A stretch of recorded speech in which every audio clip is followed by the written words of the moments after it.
شفنا زيارة ترامب اللي رعبت العالم كله. ترامب يا جماعة لما زار المغرب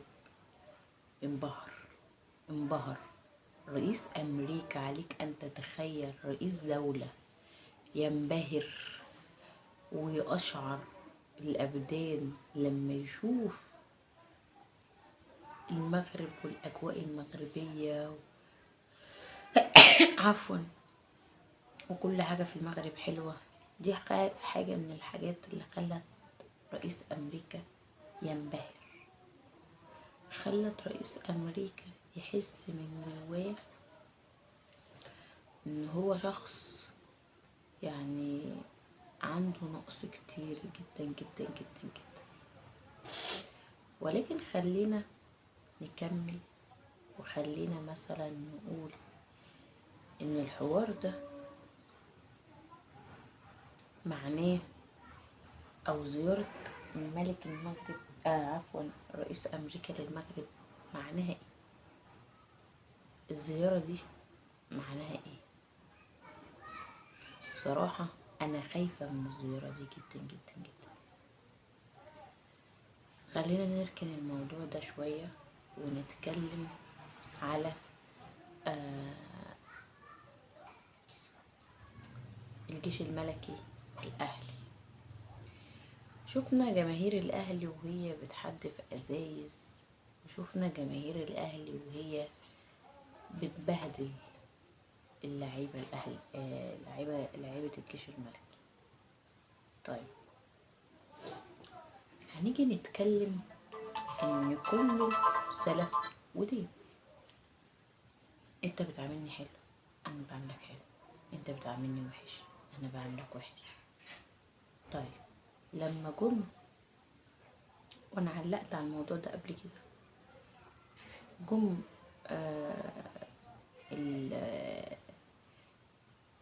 الجماهير، جماهير الجيش الملكي، اما حدفت ازايز وحدفت سكاكين وحدفت كل حاجة على لعيبة الاهلي.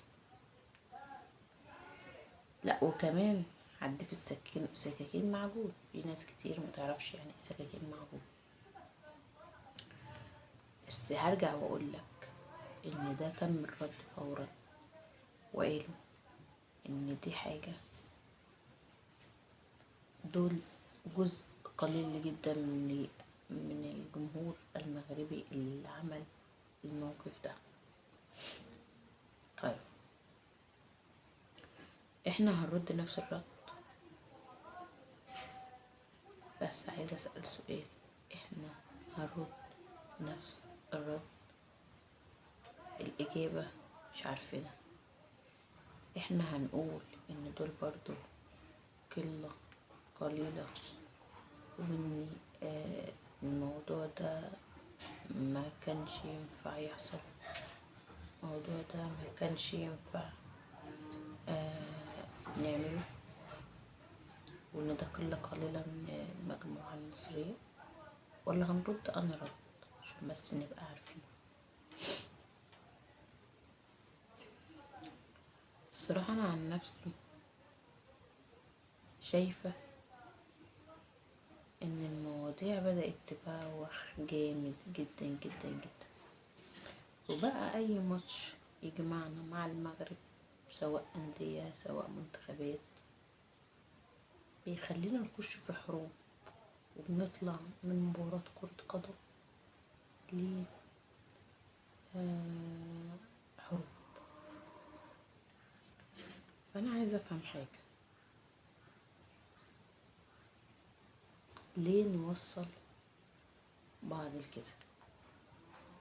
أو ليه نوصل نفسنا لكده؟ بصراحة دي حاجة أنا مش عارفة ليه الناس بتعمل في بعض كده، بجد والله. ليه الناس بتيجي على بعض؟ ليه الناس بتظلم بعض؟ ليه الناس شايفة ان كل حاجة غلط لازم نرد عليها بنفس الغلط. والله ده شيء غريب جدا جدا. فانا بصراحة مش مع ده كله. انا ضد ده كله، وضد اي حد يتكلم غلط عن المغرب، وضد اي حد يسيء الاساءة للمغرب.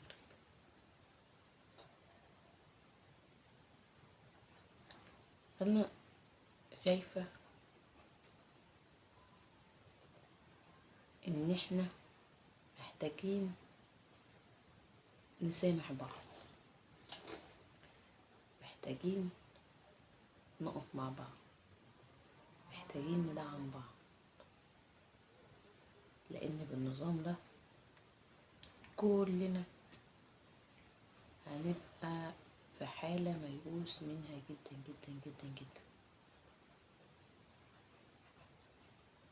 ده بجد مش هزار.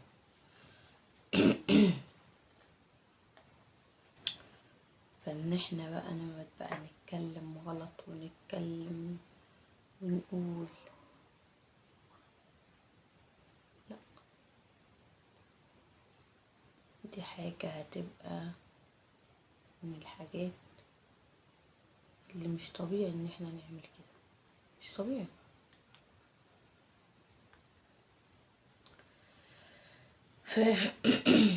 الموضوع كل مرة بيزيد، كل مرة بنرد الرد أسوأ. فبصراحة احنا مش عارفين الناس دي ليه بيعاملوا الناس المحترمة دي بالوحش. مش قادرة افهم الصراحة. بس ما علينا. وما اقدرش اقول المسامح كريم،